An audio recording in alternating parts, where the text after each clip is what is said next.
ప్రధాని మోదీ 2 రోజుల పర్యటన కోసం ఇవాళ తెలంగాణకు వస్తున్నారు. ఇవాళ ఆదిలాబాద్, రేపు సంగారెడ్డిలో మోదీ పర్యటించబోతున్నారు. ఉదయం 10:30 ఆదిలాబాద్కు చేరుకుని 30 నిమిషాల పాటు అధికారిక కార్యక్రమాల్లో పాల్గొంటారు. 6,697 కోట్ల విలువైన పనులకు ప్రారంభోత్సవాలు శంకుస్థాపన చేయబోతున్నారు. రామగుండం ఎన్టీపీసీలో 6,000 కోట్లతో నిర్మించిన రెండో థర్మల్ పవర్ యూనిట్ను జాతికి అంకితం చేస్తారు. 70 కోట్లతో నిర్మించిన అంబారి, ఆదిలాబాద్, పింపాలకుట్టి రైల్వే లైన్ విద్యుదీకరణను ప్రారంభిస్తారు మోదీ.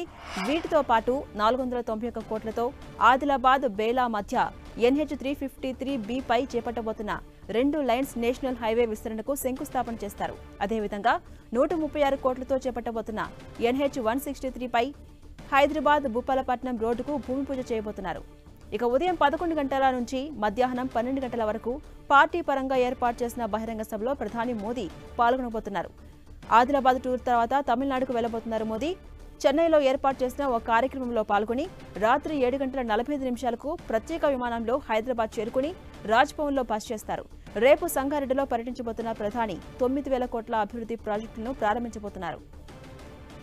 ఇక ఆదిలాబాద్ టూర్ తర్వాత తమిళనాడుకు వెళ్లబోతున్నారు ప్రధాని మోదీ. చెన్నైలో ఏర్పాటు చేసిన ఓ కార్యక్రమంలో పాల్గొని రాత్రి 7:45 ప్రత్యేక విమానంలో ఇటు హైదరాబాద్ చేరుకుంటారు. ఇవాళ రాత్రి 8 గంటలకు హైదరాబాద్ చేరుకుని రాజ్భవన్లోనే బస చేస్తారు మోదీ. రేపు ఉదయం సంగారెడ్డిలో పర్యటిస్తారు ప్రధాని. ఇక సంగారెడ్డిలో 9,000 కోట్ల అభివృద్ధి ప్రాజెక్టులను ప్రారంభించబోతున్నారు. మొదట బేగంపేట ఎయిర్పోర్ట్లో 400 కోట్లతో నిర్మించిన పౌర విమానయాన పరిశోధనా సంస్థను ప్రారంభించి జాతికి అంకితం చేస్తారు ప్రధాని మోదీ టూర్లో భాగంగా హైదరాబాద్లో ఇప్పటికే ఇవాళ రేపు ట్రాఫిక్ ఆంక్షలు విధించారు పోలీసులు. ఇవాళ రాత్రి 7:40 నుంచి 8:10 వరకు ప్రధాని బేగంపేట ఎయిర్పోర్ట్ నుంచి రాజ్భవన్ రూట్లో ట్రాఫిక్ ఆంక్షలు అమల్లో ఉండబోతున్నాయి. ఇక రేపు ఉదయం 9:50 నుంచి 10:15 వరకు రాజ్భవన్ టు ఎయిర్పోర్ట్ వరకు ట్రాఫిక్ ఆంక్షలు అమల్లో ఉండబోతున్నాయి.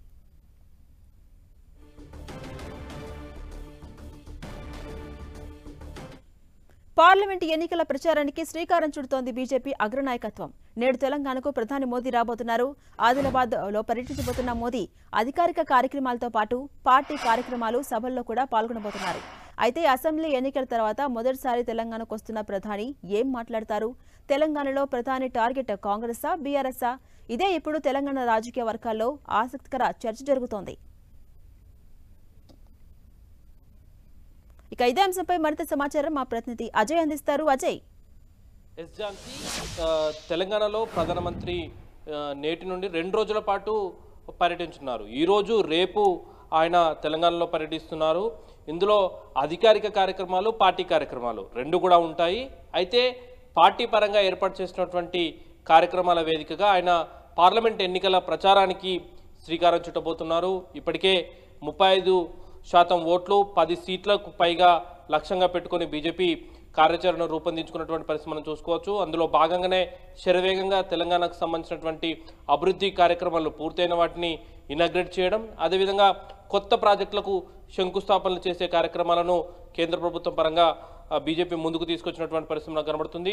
అయితే ఇందులో భాగంగా ఈరోజు దాదాపు 6,697 కోట్లకు సంబంధించినటువంటి ప్రాజెక్టులకు శంకుస్థాపనలు చేయడం కానీ, ఇనాగ్రేట్ చేయడం కానీ ఆయన చేస్తారు. రేపు మరొక 9,000 కోట్లకు సంబంధించినటువంటి ప్రాజెక్టులకు శంకుస్థాపనలు కానీ, ఇనాగ్రేషన్స్ కార్యక్రమాలు కూడా ఆయన చేయబోతున్నటువంటి పరిస్థితి కనబడుతుంది. ఈ 2 రోజుల్లో ఆయన మొత్తం దాదాపు 15,000 కోట్లకు పైగా అభివృద్ధి కార్యక్రమాలకు శంకుస్థాపనలు, అదేవిధంగా జాతికి అంకితం చేసే కార్యక్రమాలను ముందర పెట్టుకున్నటువంటి పరిస్థితి మనం చూసుకోవచ్చు. అయితే ఇలాంటి సందర్భంలో అధికారిక కార్యక్రమం కావడంతో ఇక్కడ సీఎం రేవంత్ రెడ్డి కూడా ప్రధానమంత్రికి స్వాగతం పలికేందుకు వస్తున్నటువంటి సందర్భం కనబడుతుంది. ఆ అధికారిక కార్యక్రమాలలో నరేంద్ర మోదీతో కలిసి వేదికను కూడా సీఎం రేవంత్ పంచుకున్నారు. ఆ తర్వాత జరిగే పార్టీ కార్యక్రమం వేదికగా నరేంద్ర మోదీ ఏం మాట్లాడతారన్నది కొంత ఆసక్తి రేపుతున్నటువంటి సందర్భం అయితే కనబడుతుంది. ఎందుకంటే అసెంబ్లీ ఎన్నికల తర్వాత నరేంద్ర మోదీ మొదటిసారి తెలంగాణకు వస్తున్నారు. గతంలో తెలంగాణకు వచ్చినటువంటి ప్రతిసారి ఇక్కడ ఉన్నటువంటి రాష్ట్ర ప్రభుత్వాన్ని, అప్పుడున్నటువంటి బీఆర్ఎస్, అదేవిధంగా కేసీఆర్ను టార్గెట్ చేసే విధంగా నరేంద్ర మోదీ మాటలు, వ్యాఖ్యలు, అదేవిధంగా స్పీచ్ అనేది ఉండేది. ఇప్పుడు ఏ విధంగా ఆయన స్పీచ్ ఉండబోతుంది? అభివృద్ధి కార్యక్రమాలు గత 10 సంవత్సరాల నుండి కేంద్ర ప్రభుత్వం ఏం చేసింది, తెలంగాణకి ఏమి ఇచ్చింది, ఇప్పుడు ఏం చేయబోతుంది అన్న దానిపైన ఉంటుందా, లేకపోతే కాంగ్రెస్ను లేదా గత ప్రభుత్వమైనటువంటి బీఆర్ఎస్ను టార్గెట్ చేసే విధంగా ఉంటుందా అనేది కొంత పొలిటికల్ సర్కిల్లో ఆసక్తి రేపుతున్నటువంటి సందర్భం అయితే కనపడుతుంది. అయితే పొలిటికల్ వేదిక మీద నరేంద్ర మోదీ ఎవరిని టార్గెట్ చేసి మాట్లాడతారు, దానికి కౌంటర్గా మళ్ళీ కాంగ్రెస్ నుండి బీఆర్ఎస్ నుండి ఎలాంటి వ్యాఖ్యలు వస్తాయనేది కొంత పొలిటికల్ సర్కిల్స్ అయితే ఆసక్తిగా ఎదురు చూస్తున్నటువంటి పరిస్థితి కనపడుతుంది. ఎందుకంటే కేవలం 15 నిమిషాల వ్యవధిలో అధికారిక కార్యక్రమానికి పార్టీ పరంగా ఏర్పాటు చేసిన కార్యక్రమానికి తేడా ఉంటుంది. అధికారిక వేదిక పైన సీఎం రేవంత్ తోటి వేదిక పంచుకున్నటువంటి సీఎం రేవంత్ అదేవిధంగా ప్రధానమంత్రి నరేంద్ర మోదీ ఒకే వేదికను పంచుకొని ఆడ పాల్గొంటారు. ఆ తర్వాత పార్టీ పరంగా ఏర్పాటు చేసినటువంటి బహిరంగ సభ వేదికగా ఎలాంటి వ్యాఖ్యలు చేస్తారనేది కొంత ఆసక్తిపరమైనటువంటి పరిణామంగా కనబడుతుంది. అయితే ఈరోజు ఆదిలాబాద్ పర్యటనలో భాగంగా వస్తున్నటువంటి నరేంద్ర మోదీ గంట ఆలస్యంగా వస్తున్నట్టుగా కొంత సమాచారం అయితే అందుతుంది. అయితే మొత్తం షెడ్యూల్ అంతా కూడా గంట ఆలస్యంగా నడిచే అవకాశాలు అయితే కనబడుతున్నాయి. 10:30కు ఆదిలాబాద్ రావాల్సినటువంటి నరేంద్ర మోదీ దాదాపు 11:30 ప్రాంతంలో ఆదిలాబాద్కు వచ్చే అవకాశం ఉంటుంది. ఆ తర్వాత నాందేడు నుండి చెన్నైకి వెళ్ళి అక్కడి నుండి మళ్ళీ తిరిగి హైదరాబాద్కు చేరుకుంటారు ప్రత్యేక విమానంలో. ఈరోజు హైదరాబాద్లోని రాజ్భవన్లో ఆయన బస చేయనున్నారు. ఈ నేపథ్యంలో ఇక్కడ ఉన్నటువంటి బీజేపీ నేతలతో కూడా కొంత సమావేశమయ్యే అవకాశం అయితే లేకపోలేదు. ఇక్కడ ఉన్నటువంటి పరిస్థితులు, తాజా రాజకీయ అంశాలపైన కూడా ఆయన చర్చించే అవకాశం అయితే ఉంటుంది. అదేవిధంగా రేపు చూసుకున్నట్లయితే బేగంపేట ఎయిర్పోర్ట్లో ఏర్పాటు చేసినటువంటి 400 కోట్లతోటి నిర్మించినటువంటి ఏదైతే పౌర విమానయాన రీసెర్చ్ ఇన్స్టిట్యూట్కు ఆయన ఇనాగ్రేట్ చేయడం, జాతికి అంకితం చేయడం జరుగుతుంది. ఆ తర్వాత సంగారెడ్డిలో ఏర్పాటు చేసినటువంటి అధికారిక కార్యక్రమం, అదేవిధంగా పార్టీ పరంగా ఏర్పాటు చేసినటువంటి బహిరంగ సభలో పాల్గొని మళ్ళీ తిరిగి ఆయన ఒడిశాకు వెళ్ళే అవకాశాలు అయితే ఒడిశాకు వెళ్ళే విధంగా షెడ్యూల్ అయితే చేసినటువంటి పరిస్థితి.